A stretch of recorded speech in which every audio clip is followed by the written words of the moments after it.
የሥርዓተ ትምህርት ሪፎርምን ከመምህራን ሙያዊ ብቃት ጋር ማስተሳሰር እንደሚገባ ተጠቆመ።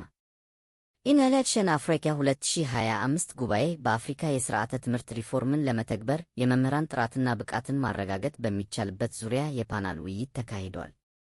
በመድረኩ ፓናሊስት ሆነው የቀረቡት በትምህርት ሚኒስቴር የመምህራን ትምህርት አመራሮች ልማት መሪ ሥራ አስፈጻሚ ዶክተር ሙሉቀን ንጋቱ በትምህርት ዘርፉ የመምህራንንና የትምህርት ቤት አመራሮችን ብቃት ለማሳደግ የተለያዩ ስትራቴጂዎች ተቀርጸው ተግባራዊ እየተደረጉ እንዳሉ አንስተዋል።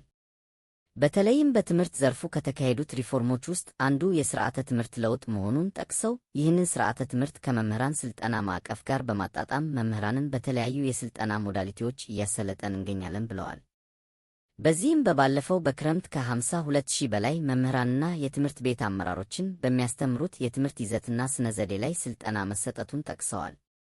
አክለውም በቀጣይ ክረምት 84,000 የሚደርሱ መምህራንን በሚያስተምሩት ይዘትና ስነ ዘዴ ላይ በቴክኖሎጂ የተደገፈ ሥልጠና ለመስጠት እየተሰራ መሆኑን አንስተው በየትኛውም ሪፎርም ለመምህራን ብቃትና ጥራት ትኩረት መስጠት እንደሚገባ ጠቁመዋል።